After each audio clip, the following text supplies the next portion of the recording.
Welcome to the business of being healthy, where we are passionate about treating our health as good as we treat our wealth. Shelly Bryan here, and I am obsessed with sharing real life experiences and wisdom to help save you time, heartache, and money as you continue to grow personally and professionally.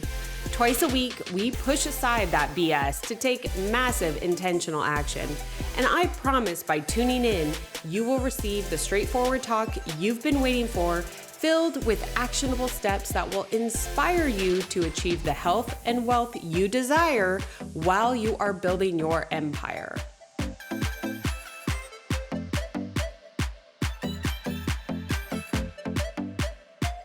Here we are again. I wanted to share a story from my past, and this is one on why I walked away from a $17 million book of business at the age of 24. Literally, that might sound crazy and kind of was at the time, but it was literally one of the best things that I ever did. Plus, it's one of those things that looking back now, I should have actually leveraged this skill that I had probably a few more times in my life a little bit sooner. So let me dive in here. And this story, and maybe that you can relate to this. That's really the reason that I'm sharing this story, is because if you're in a position now where you have this like amazing job or amazing business and you're like, I don't know if this is where I'm meant to be, I'm sharing this to kind of show you what I went through, how I made the decision, what I learned from it, some of my biggest takeaways, and if I would do it again. So this was back again when I was a financial advisor with a big brokerage house here in Scottsdale. And with that brokerage house, the way that I got paid when you first came on, you were given a salary of $35,000. This was back in 2002, guys. So you were given a salary of $35,000. You essentially were safe for 4 months so that you could get your licensing. So I got my 7 and my 66, my life insurance, my property and casualty insurance licenses, everything.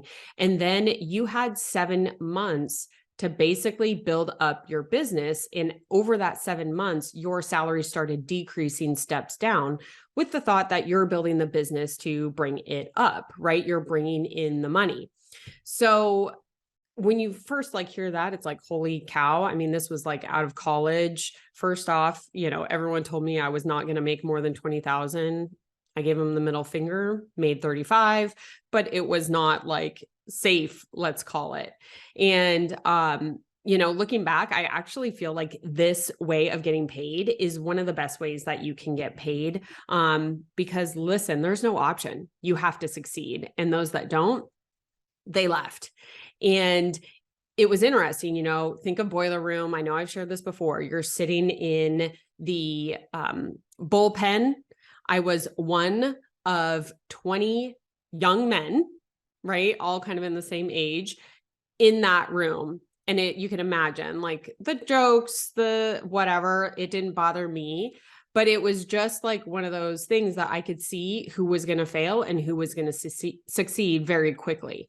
So part of that time frame when your salary is decreasing and you're supposed to be building up your book of business, the kind of prize at the end of it was that you got out of the bullpen and you got your own office, right? So I didn't get one of the offices with the windows. I got one of the interior offices, but still, it's like that prize, that carrot that they're dangling over you. And I wanted to get the hell out of the bullpen. Plus, I wanted to succeed. So they didn't really give you sales training. They just helped you get licensing. And then it was like you're on your own. And so this was the time of cold calling. I was making 400 dials a day. I knew kind of my formula. I had a tick sheet. I had to make a game out of it. But I knew that I wanted that prize, not only of the office, but that prize of being able to survive within this industry that is highly male dominated. There was only, I think in the office, 50 brokers total. I was one of 3 women. So of course I wanted to prove everybody wrong, that women can't do this. I did, but that's beside the point. So within 7 months, I made 400 dials a day. I went on appointments. I closed the business and I got that office. I was so freaking proud of myself because I got the office and I was in the office and I was like, walking around like my shit didn't stink. And, I was so proud of myself, which I guess is great. But I got in that office and I started looking around and I just got to this point where I was really like my eyes were opened because I got my prize, but it really wasn't what I expected. I don't know if anyone has ever done that when you're climbing the corporate ladder. I've done this too, where you're climbing the corporate ladder, or you're building the business, you're doing the thing, and then you get there and you're like, holy cow, this really isn't as good as I thought. And so I was in my office one day managing my book of business. And just to kind of put things in perspective, guys, I was able to raise $17 million from scratch, from zero. By the time I left, I was 24 years old and it was 2 years into the business. And after I was in there and I was looking around, I was like, I don't think this is what I want to do. This office isn't that great. I started looking at all the other brokers in the office, and quite honestly, they kind of looked like death. They were working incredible hours. The stress was through the roof. And at the end of the day, they were still working for someone else. So they only made a percentage of what they did. And you could build your book of business 2 different ways. Now, if you've ever seen The Greatest Showman, it's such a great movie. But there's a scene in there where Hugh Jackman, who plays P.T. Barnum, and he was working basically in like a finance department for a company. Obviously, this was a long time ago, but he looks out the window and next to the office building is a graveyard. And it's literally one of the most iconic scenes in the movie because he seriously like looks back at his office, and the office, the way the desks are set, it looks like a graveyard inside. So it's like this grim view of like essentially what staying in that job was going to be like.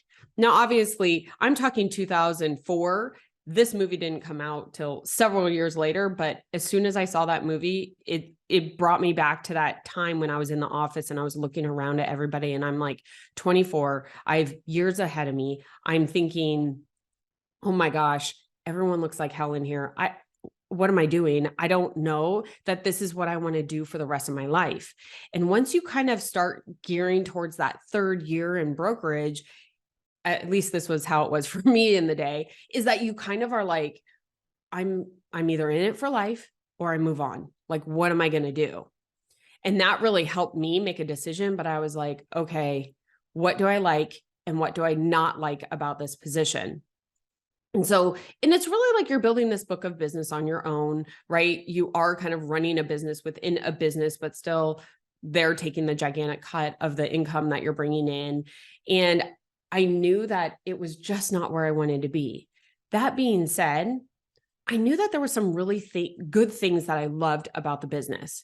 Like I loved growing the business. Surprisingly enough, I absolutely loved making the cold calls. I know that sounds crazy. It might seem even silly, but I loved making the cold calls because it became a game for me. I knew X amount of calls resulted in X amount of contacts, which gave me so many appointments, which then let me close X amount of accounts. I just knew that if I kept with this system, it provided results, which it did. So that was such a great learning lesson. I really like that. The other thing is when I was in the business, I really loved connecting with my clients because my clients were fearful. All of them had been with other brokers that never called them. They had lost significant amounts of money. I was 22 to 24 years old, telling people in their 60s, based upon the calculations, that they were not going to be able to retire because their portfolio wasn't protected. And so it was heart-wrenching, telling them that, but at least I was, honest with them. I had quite finesse and clarity with saying this, but I really helped them become comfortable, become safe in what they were doing because I helped educate them on the decisions that they were making rather than seem like a powerful person being like, I have all this great knowledge and I'm just going to tell you what to do. I really sat next to them and not across from them when we met. And so I really loved building those relationships with clients. I loved making them feel safe and feel confident in what they were going to do in the future. So there was a lot of things that I actually liked about the business, but there were a lot of things I didn't. And it was just like the hours, the way the business worked, the talking heads on the TV, which would then guide the market. It was ridiculous. There were things I didn't like and things that I did. And so then I started finding, like, looking and being like, all right, well, if I like all of these things about the business, what else could I do where I could leverage those skills that I'm actually really good at? And this led me down the path to pharmaceuticals. And I just started talking to other people in the industry. I started going to my own personal doctors, asking them to introduce me to their drug reps. I was like, let me in on this industry. Let me see what it's all about. And essentially, that's what I did in pharmaceutical sales. I knew how many calls I needed to make throughout the day to get how many prescriptions written, to win the prize, to do all the things, but I was still doing all the fun stuff I loved and in a new career. So once I understood what the pharmaceutical industry was all about, I was like, okay, I think this is going to be a good fit for what I want. That being said, it still wasn't the easiest decision in my mind because I was always told and raised, get your good job, stay there forever, get the benefits, do all of that. So like leaving that career that I had built up already and been highly successful at in a short amount of time was still really scary for me. And it wasn't what I thought I was basically almost even allowed to do. And I just finally had to sit there. And I remember the day when I was like, I don't want to do this for the rest of my life. And it was that futuristic look that I was like looking when, Chris and I had just recently gotten engaged during this time frame. And I was like, do I want to be raising a family, having to worry about like all this stuff that's going on here? Do I want to be tied to this? Do I want to be working these long hours every single day? Is this what I want? And it was really that futuristic approach that made the decision so easy for me. To be clear, it wasn't like I just made the decision and I was like, all right, see you later. This was a really hard decision. And I was making at $17 million, my book of business that I was managing, I wrapped it at 1%. I was making $170,000 annually pre-tax. And I was going over to a pharmaceutical job where I was making $46,000 annually with the potential to be capped in my commissions at an additional $40,000. Now, of course, the pharmaceuticals back in the day, there were so many things attached that were, truly made it golden handcuffs to keep you there. But I took a step down when it came to my income potential. That being said, it was a step up in my mental capacity. It was a step up in an opportunity to learn more. It was a step up into expand and grow in other areas of my life. And that's what I know I needed to do at the time. And I knew that my future was not going to be as a financial advisor. It was going to be in another area where I could do all the things that I loved, right? Solving people's problems, making them feel safe, helping to, connect them with tools that will help them reach their goals. Those were all things I wanted to do. And it was one of the literally best decisions that I ever made in my life, but it was scary as hell. And so I asked myself often, would I have done that again? Especially like right now, right? I'm married, 2 kids, horses, dogs, business, all the things. Would I do it again? The answer is yes. And in fact, I just freaking did it again because I know now that I made that change and it was scary, but I made that change and things were okay. The growth that I got, the money that I was able to make, the opportunities that came with it. And so if you are out there right now and you're like, I'm not happy, I don't know what I want to do, I encourage you to kind of do that, what you love, what you don't love. and then match careers or businesses or ideas, or find people that have maybe done the same thing, make that shift into something you're looking into do, and talk to them. Because I'm sure they have stories. I'm sure they will share them. That's why I'm sharing this today, in hopes of helping you, guide you to make that decision for yourself. Because walking away from that book of $17 million was, I would do it all over again and again and again, because the growth that came from it was absolutely incredible. And so here's some of my biggest takeaways. And hopefully, again, this will kind of help guide you, is that always look to your future. So look out 1 year from now, look out 2 years from now. Will you be happy? Will you be fulfilled? Will you be able to reach your goals if you stay in your current position? If it does not fit, looking even a year out, it is time to make the move. Now, this one might surprise you, and I'm going to say it with a caveat, but money is not everything. Growth is. The money will always follow. I've learned this time and time again in my life, because I get fearful. I'm like, oh my gosh, look at these amazing things. Pharmaceutical industry. I had the golden handcuffs just holding me there. And I'm like, I was so scared to leave because of the money, because of the golden handcuffs, right? The 401k, the insurance, the car, the stipend, like all the stuff. It kept me there. And I was scared to leave that. It wasn't the money. It's the growth that we get, and the things that we get to do. That, I promise you, will bring the riches and bring the money right to you. And I want to also assure you, and like make you feel comfortable, is that starting over really isn't starting over.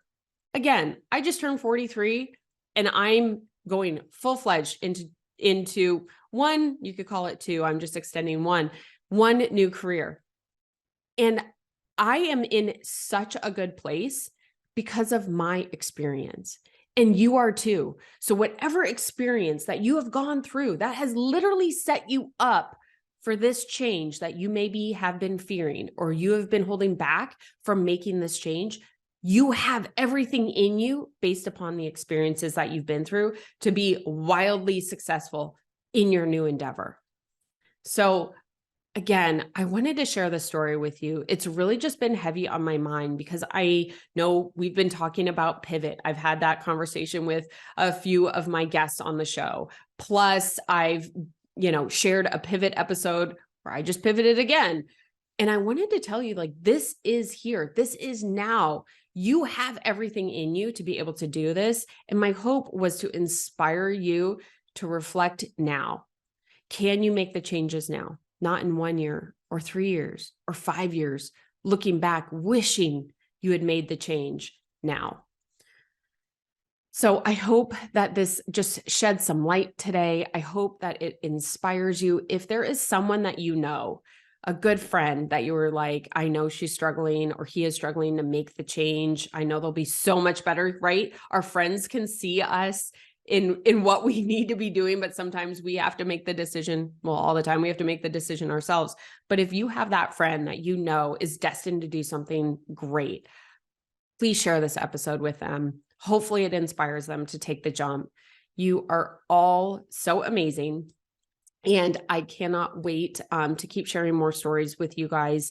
Thank you so much for tuning in. And don't forget, we are dropping episodes twice a week. One is with an amazing guest, and one is a solo episode from me. So please keep tuning in and sharing.